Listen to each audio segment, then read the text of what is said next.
Buenas tardes.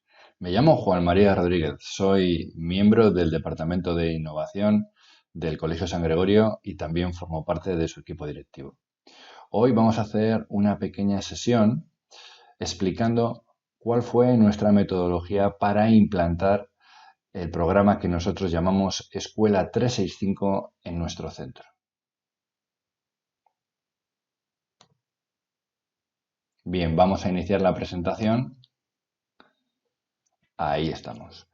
En realidad, lo que nosotros llamamos Programa Escuela 365 es un programa que pretende integrar las ventajas de las tecnologías en nuestro aula. En nuestro caso, el objetivo siempre es mejorar la personalización del aprendizaje. ¿Mm? Y de manera indirecta, pues mejoraremos las competencias digitales de nuestros alumnos. Pero no olvidemos que hay que tener un objetivo claro, que en nuestro caso era mejorar la personalización del aprendizaje. Es cierto que nosotros quisimos, de la mano de Microsoft Educación España, hacer una jornada de puertas abiertas para equipos directivos. La habíamos planificado para el 18 de marzo, pero desgraciadamente, bueno, estamos viviendo una crisis una crisis sanitaria en la que estamos confinados en nuestras casas y los centros, evidentemente, pues no están dando clase, los centros educativos están cerrados. Con lo cual se tuvo que suspender esta jornada que estaba prevista para el 18 de marzo y que intentaremos hacer próximamente. Es cierto que esta presentación va a ser o era el núcleo de esa jornada de puertas abiertas. Lamentablemente, aquellos equipos directivos o coordinadores TICs o de innovación interesados en esa jornada, pues no tendrán o no tienen en este pequeño vídeo, no van a tener la oportunidad de ver cómo nosotros lo hacemos día a día en el aula, que era el objetivo de esa jornada. No solo que vean cómo lo hicimos o que vean nuestro modelo, por si les puede servir a ellos, sino luego visitar las clases, pisarlas y ver cómo nuestros alumnos con toda naturalidad han integrado esas ventajas de Internet y de lo digital en el aula. Nosotros trabajamos ciertamente con 7 variables clave. Los dispositivos, las plataformas o el software con el que trabajamos, la formación del profesorado, los contenidos que van a formar parte o que se van a integrar con esos dispositivos, las instalaciones técnicas, la organización académica y hay que tener en cuenta el impacto económico, es decir, cómo eso va a repercutir en toda la comunidad educativa. Estas 7 variables no tienen por qué seguir ningún orden, ¿vale? De hecho, las hemos puesto de esa manera, de forma que no haya una que prevalezca sobre otra. ¿De acuerdo? Sí es cierto que son 7 claves en las que nosotros hemos incidido y que nos tomamos muy en serio para que esa implantación del programa Escuela 365 fuera un éxito. Antes de empezar con la primera de las claves, con la primera variable, nosotros tuvimos en cuenta algunas consideraciones previas. Como he dicho al principio de la presentación, hay que tener claro el objetivo. ¿Para qué lo hago? ¿Qué estoy buscando? Porque implantar un programa de este tipo pone en funcionamiento un montón de variables, un montón de trabajo, involucras a familias, a profesores, como no, a alumnos. Y antes de tomar una decisión de este tipo, hay que tener muy claro, o el equipo directivo debiera tener muy claro para qué lo hace. Después, creo que es muy importante visitar centros.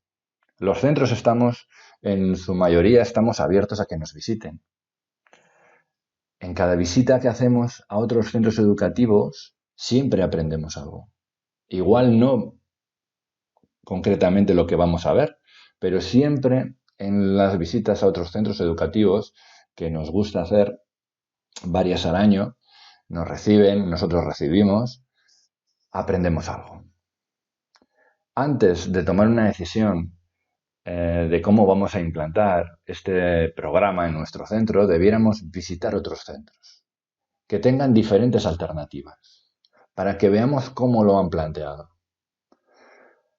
Nosotros hemos implantado el programa Escuela 365 de una manera concreta, pero eso no quiere decir que para otro centro educativo esa sea la mejor manera.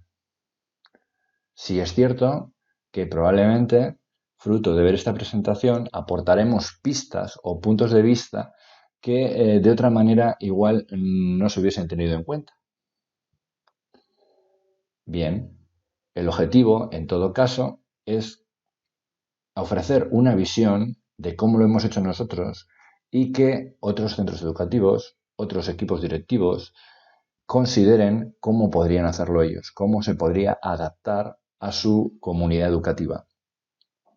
Evidentemente, sin el respaldo y el liderazgo en el desarrollo del programa del equipo directivo, hay poco que hacer. Si pensamos que esto se manda y se hace solo, estamos un poquito equivocados. Se necesita nombrar a una persona responsable del programa que haga un seguimiento y que vaya viendo cómo se realizan las diferentes fases y asegure que se realizan como se ha programado. ¿Vale? El liderazgo del equipo directivo tiene que estar presente de forma de que sus miembros estén en esas acciones que se van a hacer. Sin ese liderazgo es difícil que salga el programa o la planificación como se ha hecho. Dentro de la planificación hay diferentes ámbitos que se han de tocar, pero he querido ponerlo en consideraciones previas porque no se puede planificar en septiembre para meterlo en el mismo curso. Si queremos que esto sea un éxito, tendremos que planificarlo con un curso de antelación. Un curso que nos permita asegurar que se van dando los pasos correspondientes con el claustro, con las familias, que se van tomando decisiones que están muy pensadas y que de alguna manera se informa por qué se han tomado así o se consensúa con, por ejemplo, el profesorado y por qué no también con las familias. La información con las familias es crítica. Las tenemos que plantear que va a haber un cambio en cómo trabajan sus hijos en el aula. Un cambio que determina que la clase va a ser mejor. Ese va a ser mejor lo tienen que visualizar las familias. Y las familias no lo van a visualizar si el centro no tiene muy claro el primer punto de esta diapositiva, que es el para qué. Esto va a suponer un esfuerzo también para esas familias y eso hay que tenerlo en cuenta. Hay que tener la solución antes de que ellos planteen la pregunta, de manera que ellos perciban o sientan seguridad. Es algo pensado, es algo valorado y está perfectamente planificado. Luego siempre habrá desajustes, pero no pasa nada. Esos pequeños desajustes existen siempre y si hay una planificación previa bien hecha, serán pequeños y se podrán afrontar sin problema. Vamos a empezar. La primera clave con la que vamos a empezar, insisto, no hay ningún orden.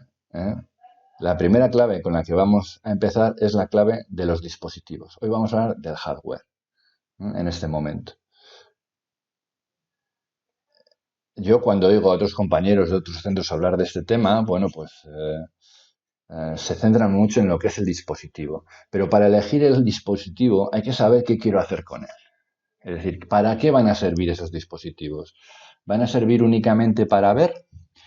¿O voy a pretender que los alumnos generen contenido con ellos?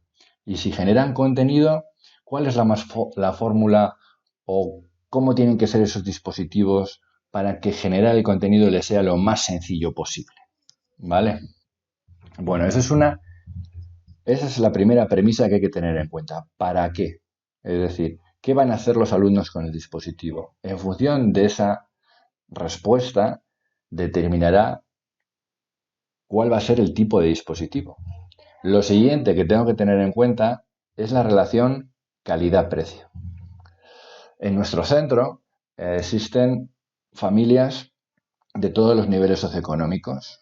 Bueno, no sé si esa es la misma situación de otros centros educativos. Nosotros nos adaptamos a lo que nosotros tenemos, ¿eh? Las familias que tenemos de diferentes niveles socioeconómicos. Por tanto, tenemos que buscar, en nuestro caso buscamos una relación calidad-precio buena, solvente. Un dispositivo que dure o que tenga una vida útil estimada de al menos 4 cursos. Es decir, si el niño empieza en quinto de primaria con los dispositivos, le tiene que llegar mínimo hasta segundo de la ESO. ¿De acuerdo? La familia va a hacer una inversión porque va a adquirir el dispositivo. Le puede adquirir en un solo pago o le puede adquirir a plazos, pero le va a adquirir en cualquier caso.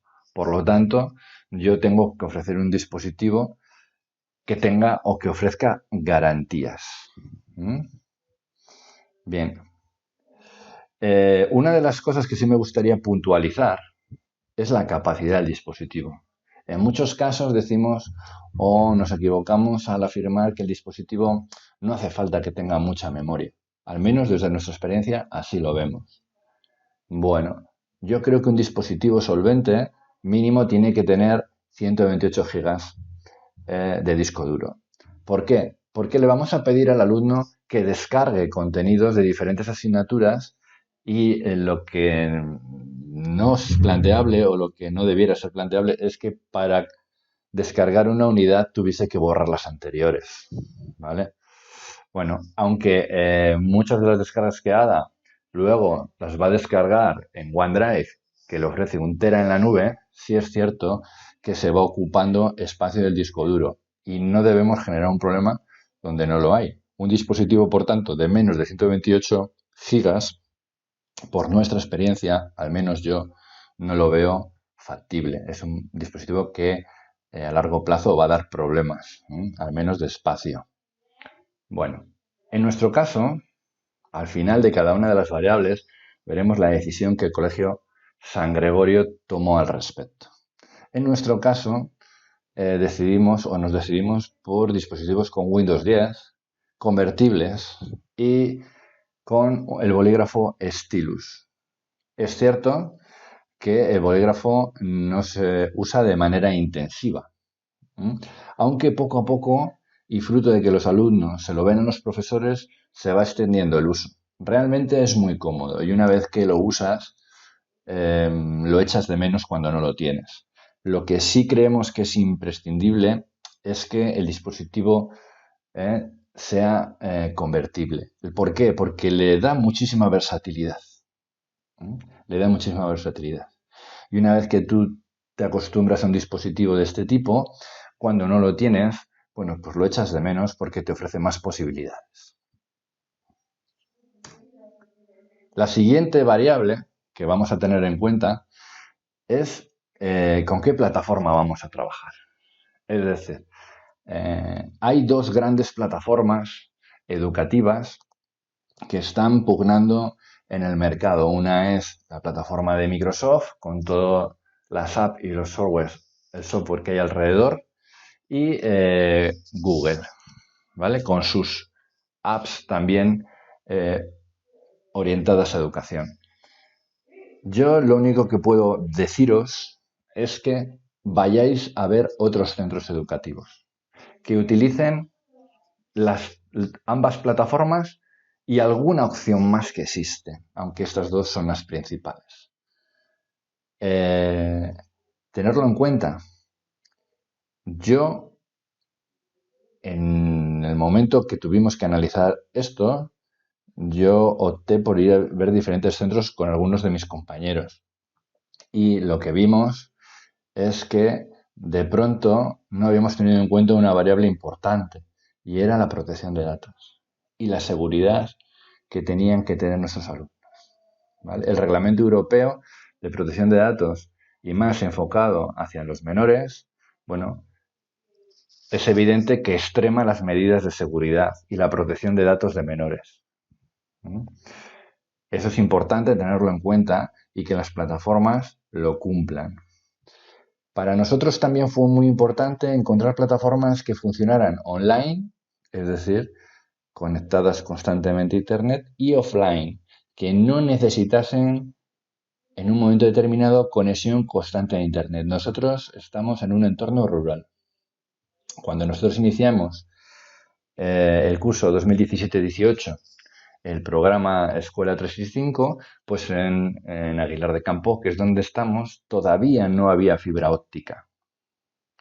Eso quiere decir que las conexiones tenían mucha dificultad y más cuando se conectaban muchos ordenadores.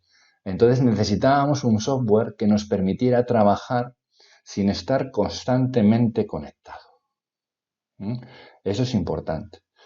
Posteriormente llegó la fibra, se instaló la fibra y el centro, que es un centro de 2 líneas, dispone de, para los alumnos, dispone de 3 líneas de fibra. Y aún así, no siempre funciona correctamente. Eso quiere decir que yo no puedo parar mi clase porque en un momento determinado no haya conexión. Yo tengo que tener un software que me permita dar clase tanto si hay conexión como si no la hay, ¿vale? Eso tenerlo en cuenta porque es realmente importante. No se puede parar una clase porque no haya conexión a Internet. Comunicación y seguimiento. Buscábamos, aparte de que mejorase las posibilidades de los alumnos en el aula, es decir, que en un momento determinado pudiésemos tener a nuestro alcance toda la información posible. Eso requiere que el profesor tiene que ayudar a sus alumnos a descubrir o a discernir entre fuentes de información fiables. Nosotros queríamos que esa plataforma cumpliese funciones de comunicación y de seguimiento. Para nosotros el seguimiento que está vinculado con el objetivo global de por qué desarrollamos el programa 365 en nuestro centro, que como ya he dicho, es la personalización del aprendizaje de cada alumno. El seguimiento era fundamental. Una plataforma que no nos diese un software, que de manera ágil permitiese el seguimiento de mis alumnos y, por tanto, poder dar a cada uno lo que necesita, no nos servía. Y esto es importante. ¿Cómo vamos a hacer el seguimiento de nuestros alumnos? Va a ser de una manera ágil. ¿La plataforma nos lo va a permitir? Son preguntas que hay que contestar. Bueno. Y por último, ya he comentado lo que aparece en características en este punto, así que por último diré qué decidió el colegio. Bueno, parece evidente por el título de la presentación y el título del programa, Escuela 365. No es una casualidad que se tenga el apellido 365. Nosotros nos decidimos por Microsoft, ¿vale? Porque tiene un ecosistema de software muy orientado hacia la educación y que permite trabajar online, offline y sobre todo la facilidad con la que realizas el seguimiento a los alumnos le aporta muchas ventajas al profesorado. Nuestros alumnos tienen el Office 365, además de tener el Office 365 online, que es gratuito para cualquier centro educativo que lo solicite, tenemos el Office 365 offline, que requiere un pequeño pago, pero que realmente da muchísimas ventajas a los alumnos y al profesorado cuando existen esas dificultades de conexión, que con nuestro caso, como ya he dicho, aún teniendo fibra, existen. Vamos a por la siguiente variable. En la siguiente variable hemos hablado de los dispositivos, hemos hablado de el software, esas aplicaciones, esos programas que van a ir dentro de los dispositivos y que van a hacer que el alumno pueda trabajar como queremos, pero falta hablar de los contenidos. Esos mal llamados libros digitales que algunas editoriales nos ofrecen. ¿Realmente cumplen el objetivo? Yo lo que tengo que tener, o lo que nosotros quisimos tener claro, es que cumpliese unas características. Y al principio nos centramos mucho en los alumnos. Y luego nos dimos cuenta que también tenemos o teníamos que tener en cuenta a las familias. ¿Por qué digo esto? Porque sobre todo en los cursos iniciales, y nosotros empezamos en quinto de primaria, todavía muchas familias apoyan a sus hijos, les ayudan, les supervisan, y eso quiere decir que la familia también tiene que tener unos conocimientos mínimos de cómo usar esos contenidos. Tiene que ser fácil. Cuando un padre ayuda a un alumno, pues tiende a hacerlo como él aprendió a hacerlo. Y a veces pues requiere que esos contenidos se puedan imprimir. Los padres, cuando les ofrecemos este programa, no quieren tener más problemas. No quieren que fruto de este programa sea imprescindible tener internet en casa todo el rato y estar pendientes de si el niño o la niña está haciendo un uso adecuado del dispositivo con esa conexión. Entonces, también tiene que funcionar, esos contenidos tienen que estar disponibles offline, es decir, se tienen que poder descargar. Para los profesores, como no hay ningún libro perfecto, es una opción muy interesante que sea editable. ¿Por qué? Porque si es editable, nosotros tendremos la posibilidad de añadir contenidos, de quitar otros que nos parecen menos importantes y de ir configurando nuestro propio material a partir de unos contenidos. Los que llevamos algunos años ya dando clase, somos conscientes de que no hay un libro perfecto y terminamos usando varios textos para impartir nuestra asignatura a nuestro modo de ver de una forma más completa. Y por supuesto, esos contenidos que vamos a ofrecer a nuestros alumnos debieran estar orientados o debieran soportar las nuevas metodologías activas. Estamos en un mundo que está cambiando, la educación está cambiando muy rápido. Nada que ver tienen los alumnos que yo tuve cuando empecé a dar clase con los que tengo hoy en día. Y si son diferentes, no es porque nosotros como profesores hayamos hecho que sean diferentes. Sí es cierto que la sociedad está condicionando la forma en que nuestros alumnos se relacionan, trabajan, etc. Y estamos viendo que tiene grandes ventajas meter metodologías activas en el aula. Despierta el interés, les hace más positivos, cambia la actitud del alumno. Luego, si vamos a elegir unos contenidos, elijamos unos contenidos que favorezcan estas metodologías activas. ¿Vale? Bueno, en nuestro caso, el Colegio San Gregorio decidió optar por Aula Planeta desde quinto de primaria hasta cuarto de la ESO. Y en bachillerato, pues hay diferentes textos, principalmente de Anaya, pero también de otras editoriales. Digamos que ya en los cursos más altos los textos no dejan de ser un apoyo, una referencia, pero que no se siguen de manera intensiva. Una puntualización sobre Aula Planeta. Nosotros no cogimos Aula Planeta desde el principio. A Aula Planeta hemos llegado por otras circunstancias. Y antes hemos tenido contenidos de otras editoriales. Quiero insistir en que no hay un contenido perfecto, ¿vale? Hay contenidos que se adaptan mejor a tu colegio, mejor a tu profesorado que otros.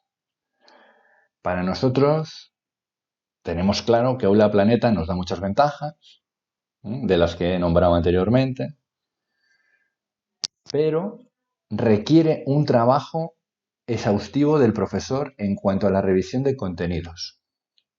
Si los contenidos que nos ofrece Aula Planeta no los revisamos y no les adaptamos, la opción de Aula Planeta no es viable. Para eso necesito, desde mi punto de vista, para eso necesito un claustro comprometido y que esté dispuesto a hacer esa supervisión de los contenidos y esa adaptación. ¿Vale? Si es cierto que eso se hace una sola vez, pero una vez que se hace, es un contenido que ha hecho cada profesor y que le ha adaptado a sus necesidades y por tanto es un contenido muy potente. Esto hay que hacerlo en todas las asignaturas, sobre todo en las asignaturas desde nuestro punto de vista, vuelvo a insistir, sobre todo en las asignaturas de ciencias, en matemáticas, en física, en química. Es importantísimo que los profesores hagan esa revisión. Luego, tenemos Aula Planeta, o hemos llegado, después de usar varias plataformas de otras editoriales, a Aula Planeta, sí está cumpliendo los requisitos que nosotros solicitamos, sí, pero requiere un trabajo previo del profesorado en cuanto a la revisión de contenidos. ¿Vale? A veces, una de las variables más olvidadas son las instalaciones técnicas y, sin embargo, es una de las más importantes. Tenemos en cuenta que de pronto vamos a tener un centro educativo en el que hay conectados a la vez, un centro educativo como el nuestro, entre 400 y 500 dispositivos. ¿Vale? Nuestro centro educativo es un centro educativo de 2 líneas. Eso quiere decir que las instalaciones técnicas, la red, tiene que ser solvente y tiene que ser capaz de absorber ese tráfico. Pero no solo eso, no solo se trata de que la red aguante el tráfico y que dé wifi a todo el mundo que lo solicite, sino sobre todo se trata de que sea una red segura, de que un alumno que se conecta a tu red solo puede ver los contenidos seguros que tú quieres que vea, ¿vale? Por tanto, no solo es necesario una red que dé internet o que tenga caudal de internet para todos los ordenadores, sino que es necesario controlar quién se conecta. Controlar quién se conecta y en función de quién es, si es alumno o es profesor o es alumno de bachillerato, tenga unos permisos diferentes. También es muy necesario tener un firewall potente que asegure que los alumnos no pueden acceder desde la red del colegio a contenidos no seguros, ¿vale? O no adecuados para un niño, ¿de acuerdo? Esto es importante y esto ha de tenerse en cuenta. Un centro educativo no se puede meter en el desarrollo e implantación de un programa de este tipo si no va a asegurar la seguridad de los alumnos cuando se conectan a su red. Es un elemento crítico. Y es un elemento crítico que además, si no lo tienes en cuenta, te va a dar muchísimos problemas al equipo directivo. Muchísimos problemas, porque va a echar por tierra todo el trabajo que has estado realizando en las demás variables. Con lo cual, es importante no perderle de vista. Aparte de tener servidor, una buena red, un servidor que asegure quién se conecta y quién no, y qué permisos tiene, y un buen firewall, hay que tener 2 elementos que quizás son más fáciles de conseguir, como son un técnico que al menos 4 horas a la semana, en nuestro caso es lo que tiene contratado, 4 horas a la semana, se centre en esa red, en la gestión de esa red, de manera que no dé problemas y tenga un mantenimiento adecuado. Y otra cosa que hay que tener en cuenta son los dispositivos de sustitución. Si estás trabajando con muchísimos ordenadores, con muchísimos dispositivos, esos dispositivos pues sufren averías, como es natural. Y esas averías quiere decir que mientras se está reparando, el alumno no se puede quedar sin dispositivo. Luego hay que tener en cuenta que hay que tener unos dispositivos de sustitución, ¿vale? Que nosotros llamamos de botiquín, para el caso de que los alumnos tienen una avería. Pues le cedes un dispositivo de los de botiquín y cuando el alumno repara su dispositivo, te le devuelven y ya está. Eso también hay que tenerlo en cuenta para el correcto uso o el correcto desarrollo de las clases.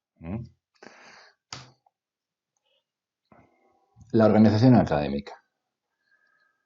Hay que tener en cuenta qué hacemos con los dispositivos. Y para tener en cuenta y aseguremos el éxito de la implantación del programa, hay que decidir en qué asignaturas, en qué cursos, por qué en esos cursos y no en otros, el profesorado es adecuado, el alumno ha adquirido la madurez necesaria. Habrá que ver si se hace de manera progresiva, o se hace de manera más intensiva. Bueno, estas cosas hay que tenerlas en cuenta. Es fundamental tener en cuenta al profesorado para tomar esta decisión. Es muy posible que en varios colegios diferentes la decisión sea completamente diferente por las características que tiene su profesorado en cada curso, en cada nivel. Pero hay que tenerlo en cuenta. No se puede no tenerlo en cuenta. No pensemos que por dar mucha formación vamos a conseguir que profesorado que por su edad, por sus medios, por cómo ha desarrollado su vida académica hasta ahora, de pronto porque le demos unas sesiones de formación va a tener una actitud positiva hacia este nuevo programa. Hay que tenerlo en cuenta. No sé, es un gran error no tenerlo en cuenta, ¿vale? Nosotros decidimos implantarlo desde quinto de primaria. Implantarlo en todas las asignaturas, menos en las asignaturas de idiomas. Es cierto que no en todas las asignaturas se usa con la misma intensidad.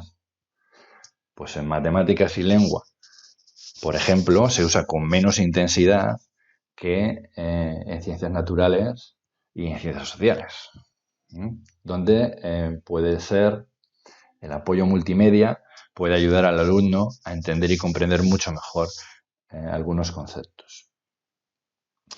Nosotros decidimos hacerlo de manera paulatina, es decir, la implantación se desarrolló a lo largo de 4 cursos.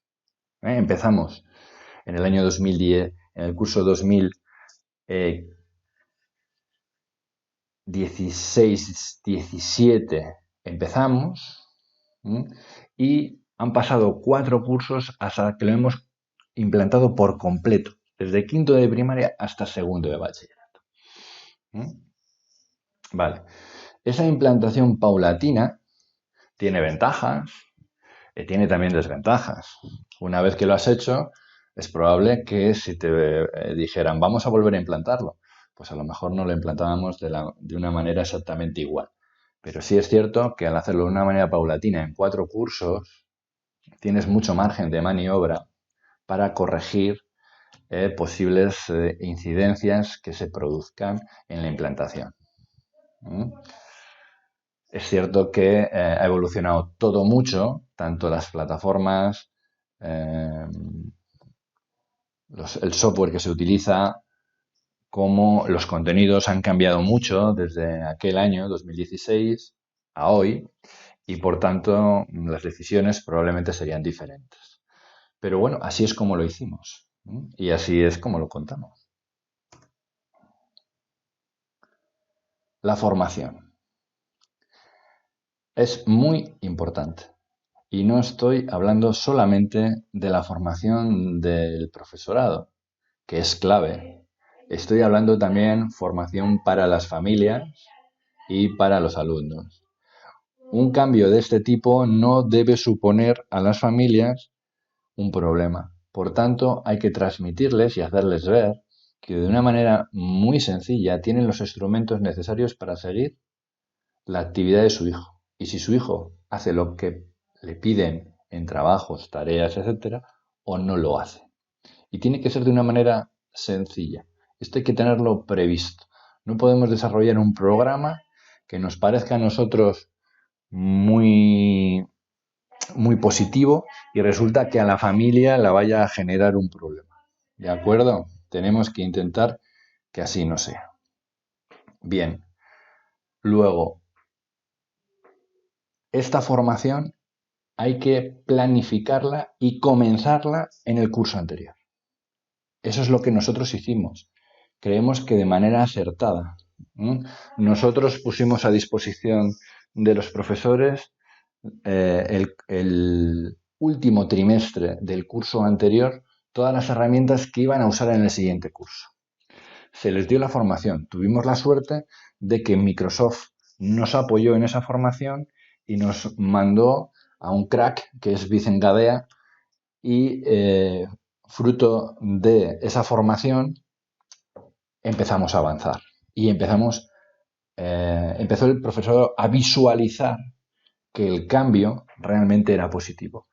Muy importante, o para nosotros lo fue, muy importante que la formación os la dé a vuestro claustro otro profesor. De nada sirve que la formación me la dé un técnico. Cuando te habla una persona que va a tener los mismos problemas que te vas a encontrar tú en el aula, nada tiene que ver. El enfoque y donde hace hincapié, nada tiene que ver que la formación te la dé un técnico. Intentar que la formación a vuestro claustro siempre la den otros profesores, ¿no? Porque vais a avanzar muchísimo más y el claustro va a visualizar de manera mucho más clara qué ventajas va a tener por dar este paso de implantación de un programa que ya digo que en nuestro caso llamamos Escuela 365. Otros colegios lo llaman el one-to-one, etcétera. Bueno, cada uno lo llama como considera oportuno. También hay que dar formación a los alumnos. Muchas veces pensamos que los alumnos son nativos digitales y como son nativos digitales, ellos ya saben lo que tienen que hacer cuando les damos un ordenador. Bueno, pues nosotros nos dimos cuenta que no, que los niños o los alumnos son nativos digitales y están acostumbrados a usar los dispositivos como algo natural, pero saben usar lo que usan habitualmente, que no tiene mucho que ver con aplicaciones educativas, ¿vale? Y hay que también ayudarles o enseñarles a usar aplicaciones relacionadas con la productividad, como puede ser un Word, un PowerPoint, poco a poco un Excel. No pensamos que los niños ya lo saben. Yo veo a veces que en algunos centros de compañeros se les manda a hacer a los niños algunas actividades y nadie les ha enseñado a usar esas aplicaciones. Ojo, es crítico para que el programa se implante sin resistencias, que los alumnos también tengan formación. Y esa formación no es de un día. Esa formación tiene que ser un poquito continua y tiene que filtrarse a través de su profesorado. No es un profesor especial o no debiera ser un profesor especial el que les enseña a usar una cosa, sino que todos sus profesores, después de haber recibido una formación y ser solventes a nivel educativo, no tienen que ser expertos, solventes a nivel educativo en determinadas aplicaciones, sean sus propios profesores los que les enseñen a usarlas en el aula. Esto es muy importante. Los profesores no son técnicos, no arreglan ordenadores, ¿vale? Sí que resuelven todas las dudas que el alumno tenga que tener con las aplicaciones educativas. Eso es importante trasladarlo, porque a veces nos encontramos con que, bueno, pues los niños tienen problemas derivados de haber usado el dispositivo de manera no adecuada y buscan que su profesor se lo arregle. Pues quizás no es el profesor quien tiene que hacer eso y se tiene que pedir un poquito de responsabilidad en el uso educativo de los dispositivos. Esto es algo que si lo implantáis o ya lo estáis haciendo, lo percibís con claridad. Bien.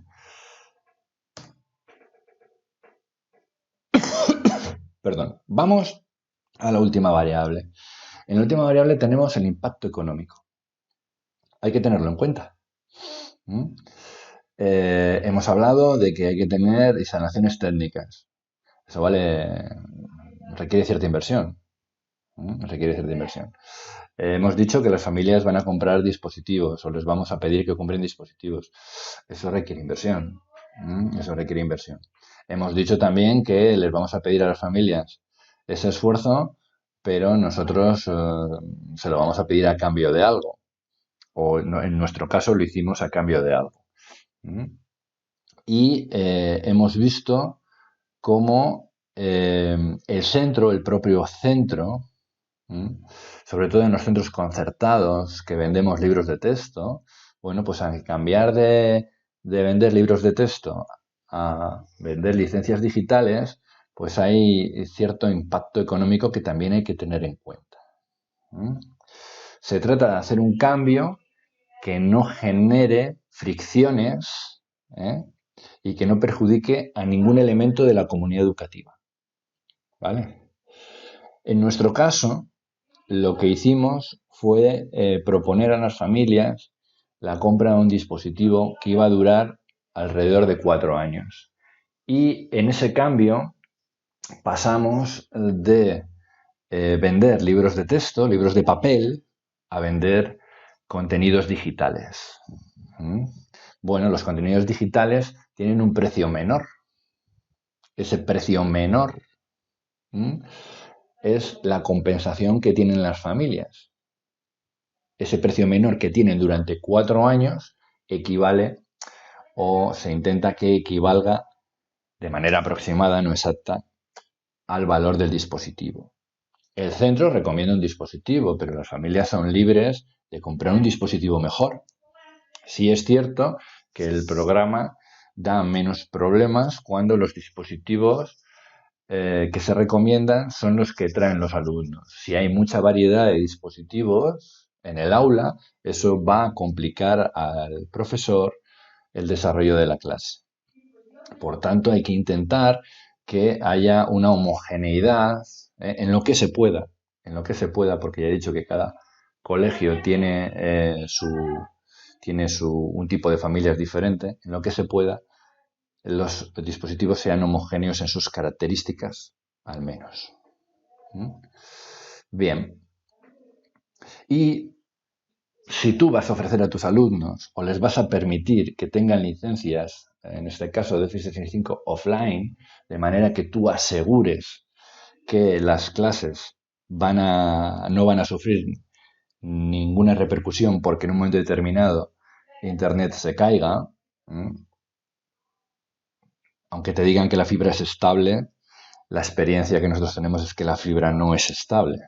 ¿De acuerdo? Entonces, no siempre tienes el mismo caudal y a veces incluso, pues, por diferentes incidencias que tiene la compañía proveedora, pues, se cae. Bueno, pues es importante que si tú a tus alumnos les ofreces la posibilidad de tener esos programas educativos offline, de manera que no dependan de manera constante de Internet, bueno, pues ese coste también se lo tendrás que repercutir a las familias siempre y cuando, teniendo como referencia que el coste total que las familias paguen, no supere o intentar que no supere lo que pagaban hasta ahora por sus libros de texto. ¿Vale? Bueno, hasta aquí las 7 variables que nosotros consideramos y que creemos que son muy importantes. a la hora de tomar una decisión de este tipo. Pues sí, como conclusión, nosotros podemos decir que fruto de esa implantación progresiva que hemos hecho, bueno, pues después de 4 años nos aporta una perspectiva que, bueno, pues que es muy enriquecedora. Evidentemente, si tuviésemos que hacerlo ahora, haríamos cosas diferentes, por supuesto. Y también es cierto que hemos conseguido, con la planificación que hicimos, solventar con éxito las incidencias que el centro ha tenido a lo largo de estos años de implantación. Yo creo que es un camino inevitable. Los centros van a tener que abordarlo, no sé cuándo, si en general, hablo, no sé si el próximo año, dentro de 5, dentro de 10 será demasiado tarde, o yo creo que sería perder una oportunidad retrasar la implantación de un programa de este tipo en el colegio, y es un camino en el que toda la sociedad estamos inmersos. La digitalización vemos que es inevitable, con lo cual uno de nuestros objetivos como centro educativo es que nuestros alumnos estén preparados para adaptarse lo mejor posible y sacar el máximo rendimiento, el máximo aprovechamiento de sus medios digitales.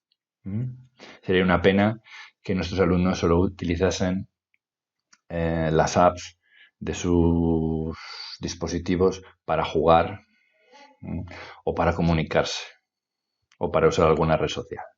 Bueno, pues yo creo que estaríamos perdiendo una oportunidad importante y el centro educativo, al menos nosotros, creemos que tenemos la responsabilidad de que nuestros alumnos estén preparados para el futuro lo máximo posible. Después de esto, muchos de vosotros os preguntaréis por los resultados académicos. Es cierto, habéis hecho la implantación, este año la habéis concluido, han pasado 4 años desde que empezasteis. ¿Qué nos podéis decir de los resultados académicos? ¿Mejoran realmente? ¿Empeoran? ¿Son los mismos? Bueno, lo que nosotros hemos constatado de manera inequívoca es que en las asignaturas como sociales, naturales, geografía, biología, incluso economía, se mejora, las notas mejoran. Yo siempre pongo un ejemplo de un compañero, de Jonathan, que si ahora mismo le quitamos estos medios, es el profesor de biología, pues le haríamos una faena grande y él mismo lo dice, nada tiene que ver explicar cómo funciona un corazón a ver un multimedia, un pequeño vídeo, por ejemplo, de ese corazón funcionando, cómo se abre, cómo le indican las partes. Bueno, pues de esa manera el alumno lo ve muchísimo mejor, lo interioriza muchísimo mejor que si el profesor lo tuviese que dibujar en la pizarra o proyectaría una imagen. Nada tiene que ver. Esas son ventajas que aporta el mundo de Internet, que aportan a multimedia. Por ejemplo, en historia, en ciencias naturales, en sociales, un trabajo que han tenido que hacer los profesores intenso al principio es ayudar a los alumnos a distinguir entre la información de fuentes veraces y otra información. Bueno, pues inevitablemente es algo que les va a servir a los alumnos en todo, en todas las asignaturas, en todas las búsquedas que hagan de cosas que les o temas que les interesen. Distinguir entre fuentes veraces de información y fuentes que no lo son. Ahora mismo todos estamos viendo que es crítico, ¿no? Y es un trabajo que los profesores hacen, sobre todo en las asignaturas donde los alumnos realizan tareas de investigación para hacer trabajos. Sin embargo, en matemáticas, en física, en química y en lengua, por ejemplo, tenemos que decir, para ser honestos, que los niveles se mantienen estables. Ni mejoran ni empeoran. Son los mismos niveles que nosotros teníamos antes de la implantación del programa Escuela 365. Yo soy profesor de economía y soy profesor de matemáticas. Para mí es muy importante la lectura comprensiva de los problemas, los planteamientos, los desarrollos, mucho más que la solución en sí misma. Por tanto, en mi asignatura de matemáticas uso de manera mucho menos intensiva, que sí que lo uso, y podría poneros ejemplos que aportan mucho valor, ¿eh? Sobre todo para el seguimiento y trabajo de los alumnos. En matemáticas lo uso de manera mucho menos intensiva que, por ejemplo, en economía, donde la economía es actualidad, la economía está en cada noticia que nosotros vemos cuando abrimos un periódico, cuando abrimos internet, cuando ponemos la televisión. Entonces, ayudar a los alumnos a ser críticos y discriminar entre esas fuentes de información cuáles son las veraces es una gran tarea que los profesores tenemos que hacer, o yo creo que tenemos que hacer con nuestros alumnos. Vale. ¿Qué pasa al principio cuando nosotros metemos los dispositivos en un aula? Bueno, pues que se ha de intentar que sea una herramienta. Los dispositivos no son la panacea. Los dispositivos no te van a arreglar los problemas que ya tienes, ¿vale? Si es que les tienes. Los dispositivos son una herramienta más. Y como todas las herramientas, se pueden usar adecuadamente o no. En nuestro caso decidimos que era una herramienta complementaria, ¿vale? Y esa herramienta complementaria, que complementaba en nuestro caso las metodologías activas, trabajo cooperativo, el trabajo de investigación que hacían los alumnos para realizar algunos trabajos que les pedían los profesores, estas herramientas se mostraron en ese sentido muy valiosas, ¿vale? Que nadie piense que el alumno tiene el ordenador todas las sesiones encendido en su pupitre y no aparta su vista de él. No es cierto. Y por eso es una lástima que la jornada que habíamos previsto para equipos directivos presencial no se haya desarrollado. Porque una parte muy importante era, después de una pequeña exposición de este tipo, era salir de la sala de actos, pisar las aulas, ver cómo los chavales lo usan, poder preguntar a los chavales qué les parece, poder hablar con profesores que lo usan. Y eso realmente yo creo que le da mucha información a un equipo directivo para tomar este tipo de decisiones. Los resultados colaterales, aparte de los resultados académicos, también hay unos resultados educativos. Bueno, curiosamente, lejos de generar problemas, podrían ser un instrumento para el bullying, por ejemplo, o para el acoso escolar.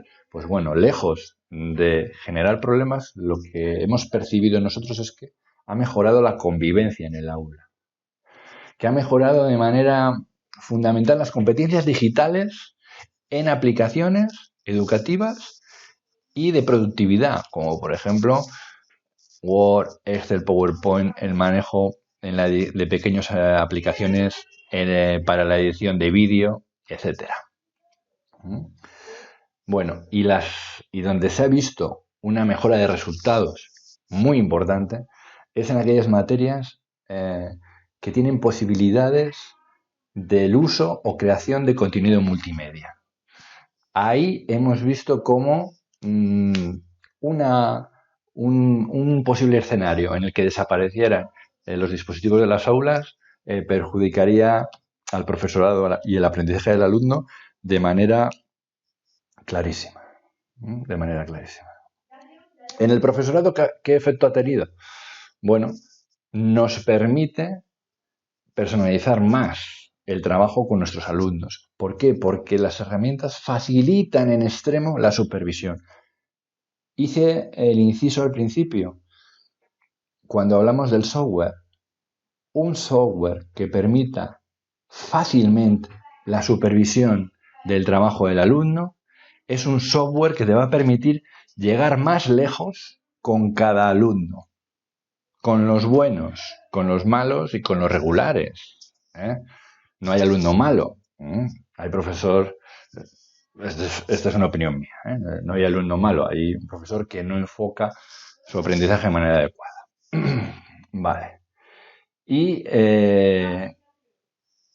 hemos hablado también de que si los contenidos no había contenidos perfectos, que un software que me facilite coger esos contenidos y complementarles, y si son editables muchísimo mejor, era muy valioso. Es cierto que eso implica trabajo del profesorado, un trabajo extra, pero es un trabajo que el grueso hay que hacerle una vez y después pues vas añadiendo cosas que lo mejoran. Y por último, ¿hemos tenido inconvenientes? Claro que sí. ¿Hemos tenido resistencias? Claro que sí. No sería honesto decir que no las ha habido. Todo cambio, por bueno que sea, o que se demuestre posteriormente que es bueno, genera resistencias por el camino de implantación. Bueno, y hay que ser consciente de que van a existir. Y hay que tener cierta visión para intentar adelantarse y minimizar su impacto. ¿De acuerdo? Bueno, va a haber resistencia inicial de los alumnos, sobre todo si lo implantas en secundaria. ¿Por qué? Porque los dispositivos, cuando coges a un alumno y por primera vez en secundaria le dices que va a usar un dispositivo en el aula, en su interior, en su cabeza, él ha utilizado el dispositivo hasta hoy, el 90% del tiempo, para su ocio. Y de pronto vas a convertir ese dispositivo en un dispositivo de trabajo. Y eso genera resistencia. ¿Vale? A nosotros lo vivimos en tercero de la ESO. ¿Vale? Con claridad. Bueno, pues hubo que hacer una formación más intensiva con los alumnos en cuanto a la configuración de dispositivos para que los alumnos cambiasen ese chip que traían y percibieran los dispositivos como un elemento en unos momentos de trabajo y en otros de ocio. Y separar esos dos momentos, incluso separarlo a través de la configuración de los dispositivos. Si entro en este usuario es socio, si entro en este usuario es el usuario educativo en el que tengo todo el material y aplicaciones educativas para trabajar en el centro, en el colegio. También hay una resistencia en las familias, sobre todo en las familias que están más alejadas del uso de la tecnología. Bueno, hacer hincapié en que para las familias, si la planificación está bien hecha, no va a suponer un problema ni trabajos extra el, por ejemplo, supervisar a sus hijos si realizan el trabajo o no lo realizan y si lo realizan correctamente, y el control en casa de qué están haciendo los niños cuando están conectados. A las familias, introducir un programa de este tipo, insisto, no les puede generar un problema. Las familias no tienen por qué saber. Y yo lo que tengo que hacer es darle los instrumentos adecuados para que no le suponga un problema, por ejemplo. ¿Vale? Luego, esto es importante. Resistencia de familias, sobre todo aquellas que tienen poca información o que la información que circula por las redes no siempre es favorable. Con lo cual también hay que tenerlo en cuenta. Hay que explicar muy bien para qué quieres el dispositivo, cuál es el objetivo y cómo se va a usar. Esa información hay que darla. Y si además invitas a las familias a que vengan al centro y lo vean, bueno, pues mucho mejor. Mucho mejor. También hay una resistencia inicial del profesorado. Llevamos dando clase a algunos, pues ya unos cuantos años, y nos hemos acostumbrado a la clase de una manera concreta y incorporar, igual que cuando incorporamos las nuevas metodologías activas, incorporamos el trabajo cooperativo. Bueno, pues el trabajo cooperativo no es hacer trabajo en grupo, ¿vale? El trabajo cooperativo requiere cierto esfuerzo del profesor, sobre todo al principio. hasta que domina las técnicas y se hace correctamente. Si yo hago trabajo en grupo, pues no estaré haciendo trabajo cooperativo y encima estaré perjudicando a mis compañeros que sí que lo hacen porque estoy dando una imagen que no es la correcta. Estoy transmitiendo a las familias una imagen que no es la correcta de lo que es el trabajo cooperativo. Pues con esto pasa exactamente igual. Nos ponen una herramienta disponible y como profesor yo la puedo usar a diferentes niveles. Evidentemente, no todos la vamos a usar al mismo nivel. Hay profesores que la usarán de manera intensiva, depende de sus asignaturas, y otros que la usarán de manera complementaria para determinadas actividades en el aula. Vale. Eso quiere decir que tengo que cambiar mi manera de hacer las cosas o al menos me va a generar un trabajo inicial y yo soy resistente a trabajar más, ya trabajo mucho y es cierto que encima ahora viene esto nuevo y tengo que... Bueno, yo creo que esa resistencia inicial, si la planificación está bien hecha, si la formación se ha hecho bien, y si se ha planificado bien en los cursos donde se implanta y en qué asignaturas, vamos a ver cómo el grueso de los profesores van a ver el valor añadido que realmente les aporta y van a ser los que a los que tienen resistencia se la van a minimizar. Porque si yo veo que a mis compañeros les funciona, que mis compañeros están contentos porque consiguen trabajar mejor, pues esa resistencia inicial mía mínimo la voy a minimizar y máximo voy a superar esa resistencia y me voy a sumar a el trabajo de todos. Hasta aquí esta presentación. Espero que no se haya hecho tediosa y que al menos en alguna de las variables de las que hemos hablado os haya dado o aportado un punto de vista diferente. Insisto, por último, en el que no es